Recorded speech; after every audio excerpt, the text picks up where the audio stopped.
두 번째 시간 시작하겠습니다. 여러분들 뭐 궁금하신 사항이 있으신가 봐요. 이 5월달, 6월달 이제 다음 주면 이 교재가 다 끝났는데 그러면 7월달, 8월달에는 어떤 뭘로 이제 공부할 것이냐 이걸 합니다. 이걸 하는데 계산 문제는 우리가 풀어봤잖아요 지금. 계산 문제나 1과목 예상 문제 같은 거 풀어봤잖아요. 그래서 매주 이 정도 양의 프린트가 나올 겁니다. 이 정도 양의 매 시간마다 나갈 거예요. 매 주마다. 1과목 시간에 이 정도 양, 2과목 시간에 이 정도 양의 프린트가 나갈 거예요. 그러면 여러분들이 이제 미리 말씀드리지만 그 자료 있죠. 그 자료는 이 교재랑 한 몸입니다. 이전에 나갔던 자료 있죠. 전부 다 얘랑 한 몸입니다. 한 몸. 나중에 모아보시면 이거만큼 나갈 거예요. 자료가. 그리고 그러니까 뭐 문제를 많이 풀고 싶다, 뭐 하시고 싶다 그러신 분들은 걱정 안 하셔도 돼요. 차고 넘칠 만큼 문제를 풀어드리니까. 차고 넘칠 만큼 문제 풀어드리니까요. 또 그만큼 제가 자료를 준비를 하고요. 준비하고 그러니까 걱정 안 하셔도 됩니다. 두 번째 이제 아까 제가 황당한 이야기를 들었는데 다른 학원에 다니신 분이 전화가 왔대요. 책을 사고 싶어서. 그 학원에서는 7월달, 8월달 교재가 나온다 하더라고요. 나온다 하더라고요. 그래서 나오는데 너네는 왜 안 나오냐? 왜 다른 학원 다니는 사람 우리 학원을 참견하냐고. 나오든 말든 뭔 상관이냐고 그게 참. 안 그래요? 그러죠. 자기는 돈 주고 사고 싶은데 왜 그러냐면 사실 제가 우리 학원 교재 제가 만든 교재죠. 이 교재가 괜찮은 교재로 좀 소문 나가지고 유튜브 강의하시는 분들이나 그러신 분들이 제 거 안에 있는 계산 문제나 그런 문제를 많이 갖다 쓰세요. 쓰시고 계세요. 제가 알고 있습니다. 근데 서운한 점은 좀 출처를 밝히고 쓰시라. 출처를 밝히고 어디서 누구 거 갖고 왔다. 내가 좀 변형시켰다. 그렇게 하면 좋은데. 이렇게 그러지 마세요. 네. 문제에 대한 그리고 또 하나는 그러면 차라리 깔끔하게 7, 8월 달에 문제를 내지 하지 않겠냐. 문제집을 내지 그러냐. 저도 그러고 싶어요. 근데 제가 자료를 만드는 기준은 뭐냐면 매 시간마다 수업을 하면서 첫 번째는 그분이 오시거든요. 그분이 왔다 가세요. 왔다 가시는데 그게 6월 달에 올 때하고 5월 달에 올 때하고 7월 달에 올 때, 8월 달에 올 때 다 달라요. 그게. 두 번째는 뭐냐면 여러분들이 공부하실 때 그 수준을 보고 어쨌든 지금까지 지금 오늘까지 공부하셨죠. 공부하신 거 가지고만 충분히 하셔도 여러분들 합격하시는 만큼 하셨어요 지금. 근데 문제는 뭐지? 100점을 맞냐 못 맞냐. 7, 8월 달은 100점 맞냐 못 맞냐 그거예요 지금. 라고 하시면 이제 좀 그렇죠. 근데 문제는 그게 중요한 게 아니라 뭔 말하다 그랬냐. 여러분들 공부하실 때 제가 눈빛 항상 아직 다른 강사분과 달리기 저는 여러분 한 분 한 분 눈빛을 맞추면서 제가 수업을 하거든요. 이게 눈빛 보면 저도 이제 미아리 가서 돗자리 깔아라 해도 깔았는데 어느 정도 수준인지 알아요. 느낌이 옵니다 저한테는. 그걸 보고 그 다음에 자료를 만들기 때문에 그게 더 충실한 자료가 되질 거 아니에요. 책을 그다 만드는 것보다. 핑계가 아니라 원래 작년에도 그렇게 해왔습니다. 계속해서 저는. 그래서 이제 단점이 뭐냐면 자료가 그렇게 나갔는데도 꼭 다른 학원 비교하셔가지고 문제가 적다라고 하셔요. 문제 겁나 많은 일 공부하신 거니까. 이거요, 제가 뭐 하는 건데 다른 데서 만든 문제 보면 이게 지금 한 30페이지 될 겁니다. 한 문제, 한 두 문제 해가지고 한 페이지 만들어 버릴 거예요. 글씨 크기도 줄이고 해가지고 한 거니까 걱정 안 하셔도 됩니다. 그런 내용이다. 그런 거고요. 자, 그러니까 궁금하시더라도 걱정 안 하셔도 된다. 제가 이제 농담 삼아 말씀드립니다. 제가 모의고사를 만들든 여러분들 자료를 만들든 제 피와 살과 뼈를 갈아서 만들거든요. 피와 뼈와 살을 갈아서 만들기 때문에 걱정하지 됩니다. 그러니까 이제 그 적중률도 높고 그러는 거죠. 이제. 저 어디 하다 말았냐, 씨. 이거 사법 4페이지 보시면 오늘 끝내거든. 오늘 가야 되는데. 4페이지 보시면 보험의 정의를 보시면요. 보험의 정의.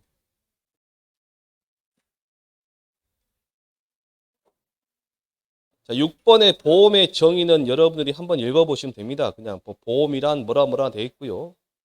경제적 관점에서 이렇다, 사회적 관점에서 이렇다, 법적 관점에서 이렇다, 수리적 관점에서 이렇다 하는데 지금 제가 이렇게 넘어가는 부분 있죠? 이런 부분은 다다음 주에 첫 시간에 보험 이론할 때 문장 한 문장 하나하나 가로놓기 다 딸 겁니다.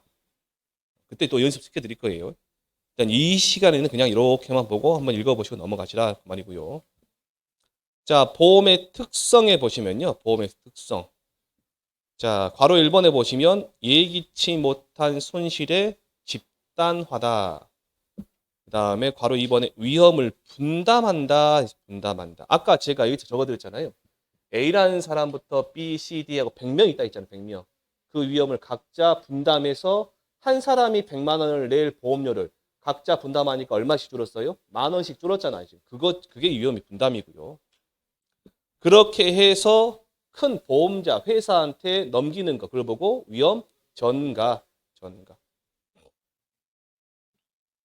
그리고 실제 손실에 대한 보상이다. 거기 별표 치세요. 여러분 좀 있으면 이제 실손 보상에 대해서 나오는데 거기에서 나오는 말입니다. 실제 손실에 대한 보상이다. 그 다음에 대수의 법칙은 큰 수의 법칙이다. 뭔 말이냐면요. 우리가 통계를 내려면 표본 집단이 10명이 있는 것보다 100명이 있는 게 나을 것이고 100명이 있는 것보다 1000명이 있는 게 나을 것이고 1000명이 있는 것보다 10,000명이 있는 게 더 낫겠죠. 그게 더 확률적으로 더 정확한 통계를 낼 거 아니에요. 그래서 나온 게 대수의 법칙이다.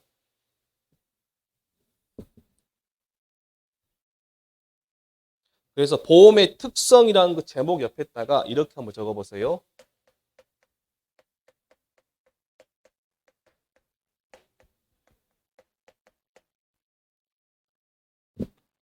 집, 전대, 분실. 집에 전대가 아닌 전대는 아시죠? 전대는 아시죠? 집, 전대, 분실에서 집단화, 예기치 못한 손실의 집단화, 전가, 위험의 전가, 대수의 법칙, 위험의 분담, 실손보상,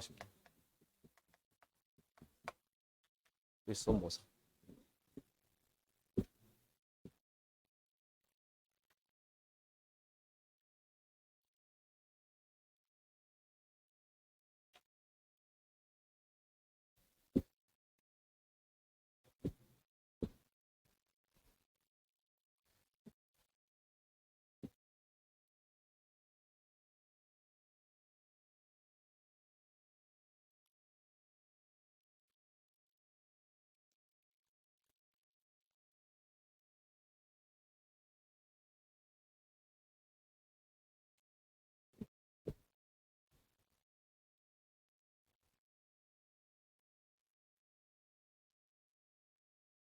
자, 그 다음에 이제 보험 성립의 조건 봐보시면요. 보험 성립의 조건.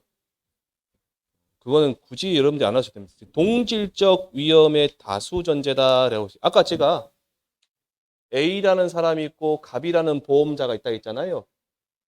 A, B, C, D 전부 다 100명 있어요. 100명 다 전부 다 위험이 다 달라요. 그러면 안 되겠죠, 이게. 그래서 이 사람들보다 똑같은 동질적 위험이 다수 존재된다. 그래야 가입할 수 있다. 그런 거. 그게 이제 그거고요. 동그라미 1번의 동질적 위험은 뭐 발생의 빈도와 피해 규모가 같거나 유사한 위험이다. 동그라미 2번에 동질적 위험의 다수 존재다 해서 대수의 법칙이 적용될 수 있도록 사례가 많아야 된다. 그래야 정확한 손실을 예측할 수 있다. 그 다음에 동질적 위험이 각각 독립적일 것. 하나의 손실 발생이 다른 손실 발생과 무관해 된다. A 손실 발생한 거하고 B가 손실 발생한 것. 위험은 동질적인 거지만 각각 따로따로 발생해야 되고요. 2번에 있는 말을 잘 보셔야 돼요. 손실은 뭐예요? 우연적 발생입니다. 고의면 뭐가 돼요? 형사사건이죠. 고의면. 그리고 아까 저랑 봤을 때 뭐 한 특정적 위험과 기본적 위험 중에서 보험에 가입하는 게 뭐예요? 특정적 위험. 그래서 여기 보시면 한정적 손실이어야 되고요. 그다음 기본적 위험해가 뭐 태풍도 있고 홍수도 있고 뭐 폭동도 있고 전쟁도 있고 내란도 막 있잖아요. 밑에 보시면 비재난적 손실이어야 됩니다.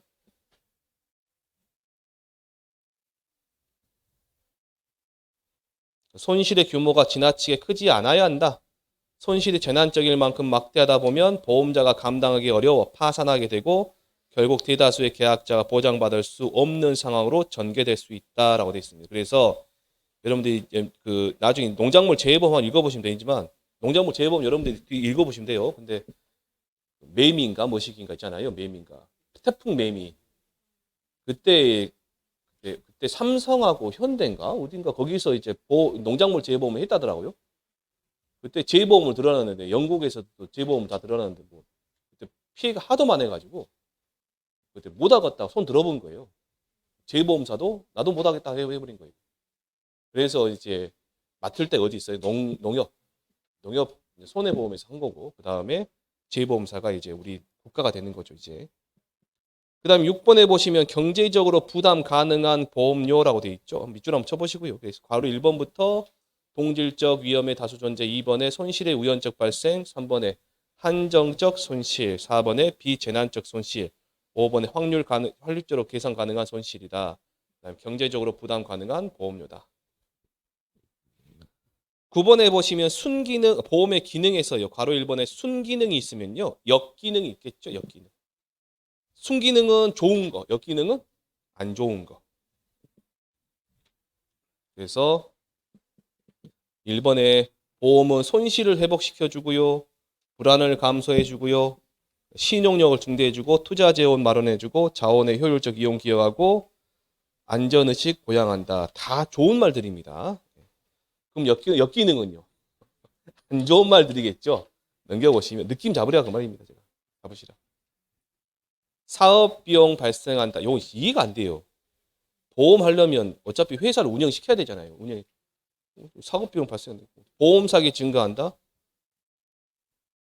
팔이 무서워서 된장 못 잡는다 그 말이죠. 구더기 무거워서 된장 못 잡는 거 그 말이고. 손실 과장으로 인한 사회적 비용 초래다. 요거는 사실 이게 농작물 재해보험에도 만연되어 있는 겁니다. 얘가 지금. 그래서 지금은 우리 평가사분들이 정확하게 평가를 하지만 이전에는 그냥 평가인들이 주로 하셨을 때 어영부영 하실 때가 있었어요. 그래가지고 여러분들 그 한정적 특가가 아닌데 어쨌든 이렇게 있으면 지금 적과착과서 한참 나가고 있거든요. 분들이 여기가 적착을 조사한 뒤에 적과를 다 종료한 뒤에 200개가 달려야 돼요. 그때 냉해가 온 거예요. 냉해가. 그래서 냉해 때문에 정상적으로 적과하면 여기가 한 120개 정도 달려야 되는데 냉해로 인해서 계약자가 보험금 조금 더 타먹어보자 하면서 80개를 달아버린 거예요. 과적과한 거죠. 과적과. 이런 경우가 생기니까 맨 처음에는요. 이 적과 전에 인정된 그 과실수 있죠. 100% 인정해 줬어요. 그게 몇 년 뒤에 80% 인정해 주다가 지금은 50% 또는 70% 바뀌어버린 겁니다. 이런 사람들 때문에. 정상적으로 하는 선량하신 분들도 피해를 보는 거죠. 이기 때문에. 손실 과정으로 인한 사회적 비용 처리. 그 다음에 이제 10번에 보시면 역선택 및 도덕적 위태다 되어 있는데 거기 별표 한번 쳐보세요. 역선택 및 도덕적. 간단하게만 제가 한번 설명해 드릴게요. 간단하게만.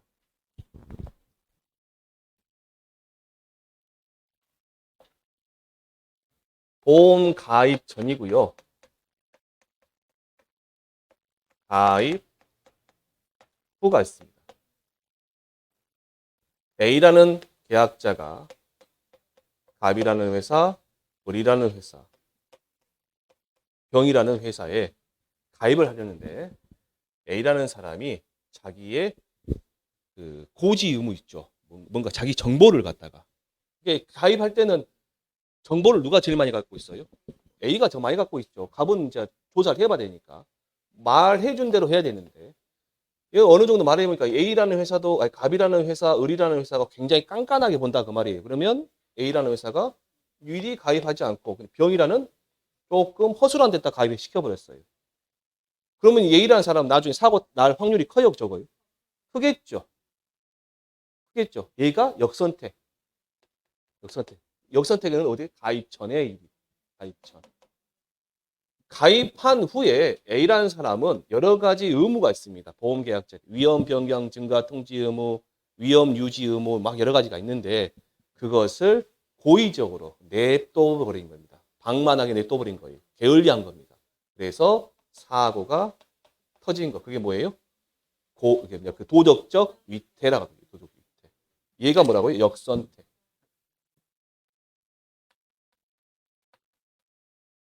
다음 여기가 도덕적 위태.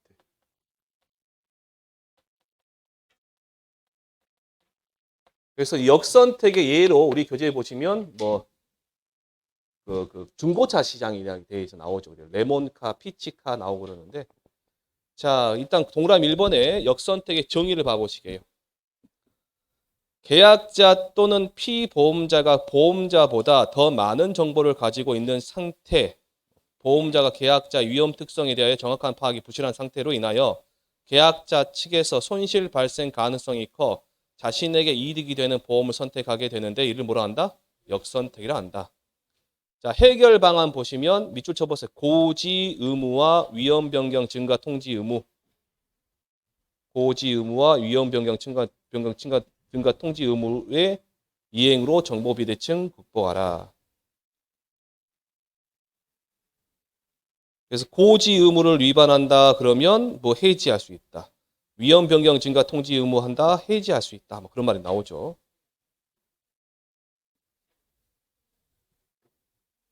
자, 밑에 보시면 괄호 2번에 도덕적 위태가 있습니다.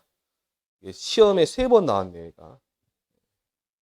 보험 계약을 충실히 이행하지 않아 발생되는 목적으로 계약자 또는 피보험자가 고의나 과실로 보험사고의 발생 가능성을 높이거나 손해액을 확대하려는 성향이다. 그래서 괄호 3번을 별표 치시고요. 역선택과 도덕적 위태의 차이점에 대하여 서술하라 그러면 이렇게 말하면 됩니다. 이렇게. 자, 역선택은 계약 체결 전에 예측한 위험보다 높은 위험이 가입하여 사고 발생률을 증가한다. 증가시키는 거. 도덕적 위태는요. 계약 체결 후 고의나 인위적인 행동으로 사고 발생 확률이 증가한 것이다.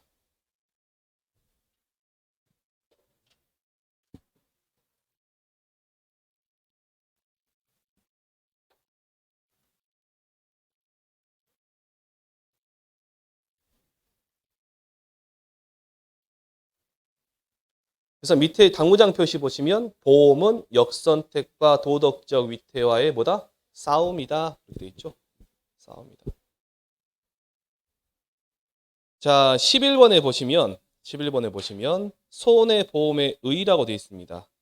자, 보험사고 발생 시 손해가 생기면 생긴 만큼 손해액을 산정하여 보험금을 지급하는 보험이다. 자, 손해가 생기면 생긴 만큼 손해액 산정한다 했죠? 이게 실손보상입니다. 실손보상.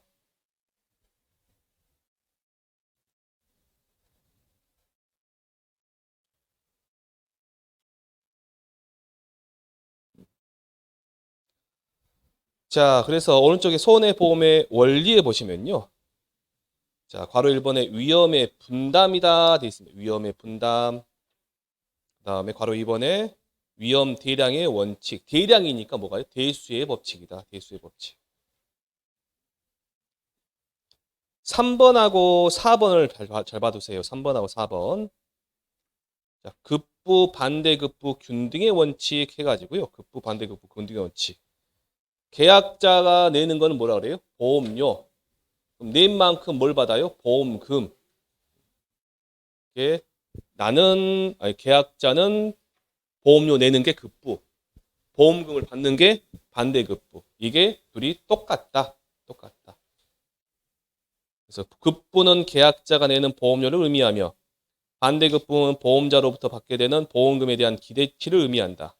즉 위험 집단 구성원 각자가 부담하는 보험료는 각자가 부담한 보험료는 지급 보험금의 사고 발생 확률을 곱한 금액과 같다라고 되어 있죠.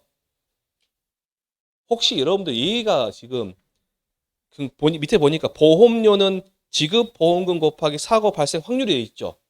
그 사고 발생 확률이라는 자리에 뭘 집어넣느냐면요. 보험료율 집어넣으시면 됩니다. 보험료율. 적으실 필요는 없는데. 보험료율이라 생각하시면 됩니다.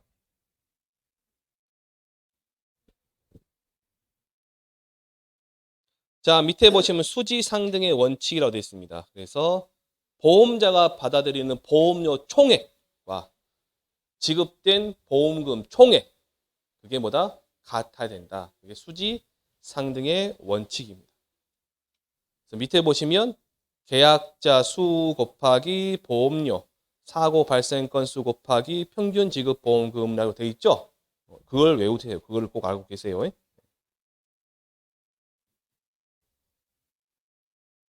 그래서 밑에 당구장 표시 보시면 뭐라 되어 있냐? 그럼 그러면 급부 반대급부 원칙은 보험 계약자 전체를 말하는 거예요? 개개인을 말하는 거예요? 개개인을 말하는 거. 수지상등의 원칙은요. 전체를 말하는 거겠죠. 그래서 수지상등의 원칙은 계약자 전체 관점에서 본 보험의 수리적 원칙인데 반하여 급부 반대급부의 균등의 원칙은 계약자 개개인의 관점에서 본 원칙이라 할 수 있다. 그 다음에 이제 괄호 5번에 이득 금지의 원칙이 있습니다. 이득 금지의 원칙. 자, 여러분들 요거를 일단 보시고 잠깐만요. 여러분들 우리 지금 농작물 재해보험에서 하나, 그 다음에 가축 재해보험에서 하나, 총 2개의 이득 금지의 원칙을 실현시키는 게 있어요. 보상하지 않는 손해 보시면 우리 적가전 종합위험 방식 보상하지 않는 손해 식물방역법 제3조 방제 명령에 따른 과수 화상병에 의해서 폐원시킨 경우 그런 경우는 보상해주지 않죠. 왜 그러냐면 국가에서 보험금 보상금이 나가기 때문에 그 과수원 있잖아요. 그럼 과수원 반경 100m 내에 사과나무는 전부 다 없애버려야 돼요. 100m 내에 전부 다 배에서 불태워버리든가 땅에 묻어버려야 됩니다. 그리고 과수 화상병 걸린 그 지역이 있죠. 그 과수원은 못 가니까 그 지역에 가더라도 우리는 이 더운 날씨에 하얀색 방역복 입고 조사해야 돼요. 땀이 벌벌벌 흘리겠죠, 이제.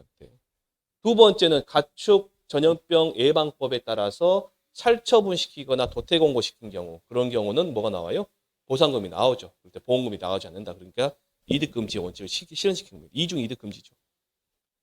손해보험의 가입 목적은 손해보상에 있으므로 피보험자는 보험사고 발생 시 실제로 입은 손해만을 보상받아야 하며 그 이상의 보상을 받아서는 안 된다. 그래서 이걸 잘 알아두세요. 이득금지의 원칙을 실현하기 위한 법적 규제의 3가지. 초과보험, 중복보험, 보험자 대위. 초과보험, 중복보험, 보험자 대위.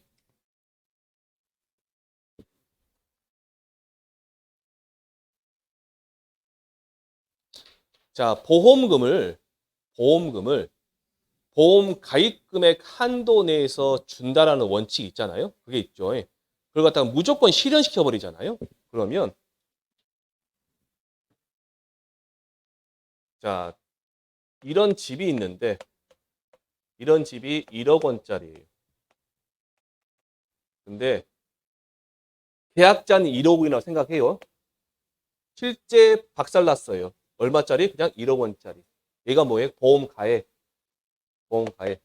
손해액이에요. 전체 손해액이니까. 근데 계약자가 이렇게 가입했어. 나는 1억 2천만 원어치 가입했어요. 왜 그러냐면 그럼 얘가 뭐가 돼? 보험 가입금액.